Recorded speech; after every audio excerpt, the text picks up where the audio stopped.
Right now, Fox 5's Crime in the City. Here's what's happening. The McDonald's worker who was shot on the job earlier this week has died. The NYPD says 23-year-old Matthew Webb succumbed to his injuries on Wednesday, 2 days after he was shot in the neck. Police say Michael Morgan, 20, was arrested soon after the shooting and was charged with attempted murder and criminal possession of a weapon. It happened at a McDonald's on Fulton Street in the Bedford-Stuyvesant section. A female customer, alleged to be Morgan's mother, got into an argument with Webb over cold French fries. The altercation ended up outside. The woman was apparently on a video chat with Morgan during the dispute. Police say that Morgan arrived and shot Webb in the neck. The case is now being investigated as a homicide. The NYPD is investigating the shooting of a teenager from New Jersey who was discovered dead outside a home in Queens Tuesday morning.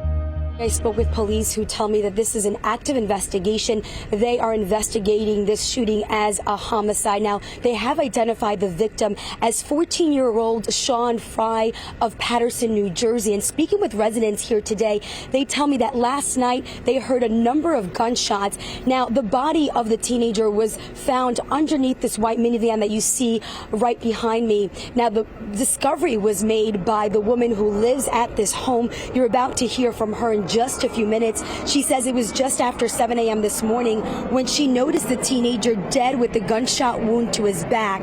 Residents we spoke to are shocked and angry about the gun violence in our city.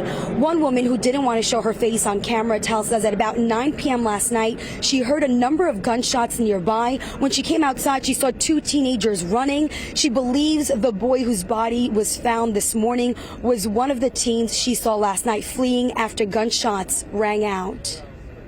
It was like a machine gun kind of a sort of, and it was just a repetitive bop, bop, bop, bop, bop, bop, bop, bop, and it got faster.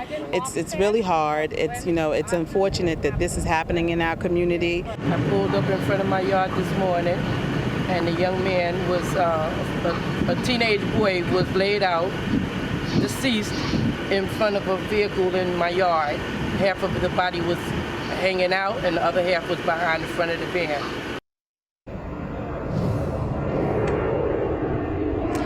Now, no arrest has been made. Police still investigating. Anyone with information is asked to call Crime Stoppers. That number is 1-800-577-TIPS. And again, the identity of the victim was identified. He is 14 years old, Sean Fry of Paterson, New Jersey. A smoke shop worker faces murder charges after allegedly stabbing a homeless man to death in the store. Police say Kenneth Fair was in some kind of dispute with a worker outside the Magic 7 smoke shop Saturday afternoon. That's located on West Fordham Road and University Heights. That's when investigators say Vernon Gowdy, who also worked at the shop, got involved and stabbed Fair in the neck. The homeless man was taken to an area hospital where he was pronounced dead. The NYPD Special Victims Squad is hunting for a man accused of attempting to rape a woman who was walking her dog in Brooklyn. This is a classic New York neighborhood of multi-family row houses where a lot of the people here have lived here for years and they all know each other. But neighbors here are on edge after this early morning attack on Saturday to a woman who was just walking her dog. Now, in this surveillance video, you see the male suspect rush up to a 30-year-old woman who was walking her dog about 8:25 Saturday morning. Police say he put her in a chokehold, forced her to the ground while continuing to choke her, then performed a sex act over her clothing. The NYPD says it happened near Woodbine Street and Ridgewood Place.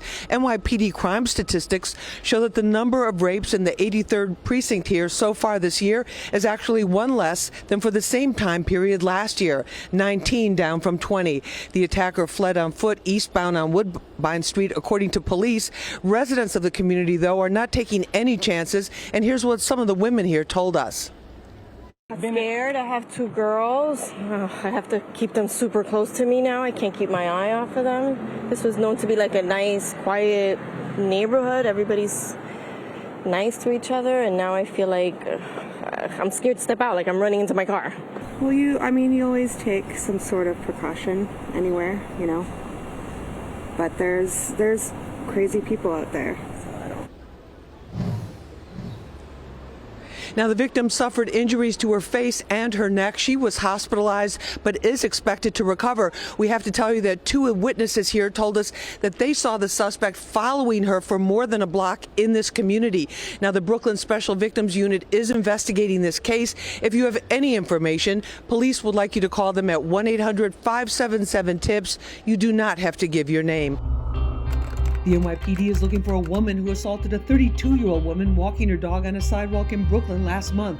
The victim, who had a dog on a leash, was about to open the front door of an apartment building on Bushwick Avenue near Troutman Street in Bushwick at about 9:30 a.m. on Tuesday, July 12th, when a woman suddenly dashed up behind her, slammed the door shut, and hit her on the shoulder with a bottle. If you have any information, you can contact NYPD's Crime Stoppers at 1-800-577-TIPS. The NYPD is searching for a man seen on surveillance video hitting a woman in the head in an apparently unprovoked attack on the Upper East Side. Authorities say that on July 14th, the victim, a 27-year-old woman, was walking along Park Avenue near East 81st Street at around 6 a.m. when she passed by the suspect. As she did, seemingly unprovoked, the suspect struck the victim in the head with an unknown object before fleeing northbound on Park Avenue. The suspect is described as a man with a dark complexion, standing approximately 5 feet 9 inches tall, with a large build, a short dark afro, and a full beard. He was last seen wearing orange shorts, a dark-colored t-shirt, white socks, and Crocs. Anyone with information in regard to this incident is asked to call the NYPD's Crime Stoppers hotline at 1-800-577-TIPS. And finally, the NYPD says it seized more than 200 illegal ATVs and dirt bikes across New York City in a single day. This is just the haul from one day. Police say they seized 240 bikes and ATVs from all 5 boroughs on Sunday, with the Bronx having the most. The department has ramped up its enforcement in response to noise complaints and because the illegal off-road vehicles and their riders are dangerous. Bikes that are not registered, bikes that are not properly insured. Some of them have no vehicle identification number. A lot of times when we grab the people who are operating them, they're not wearing a helmet. They're not obeying the traffic rules. They're riding on sidewalks. Police say owners with the right paperwork can get their bikes back within 15 days. If not, the bikes will be crushed. That's this week's Crime in the City.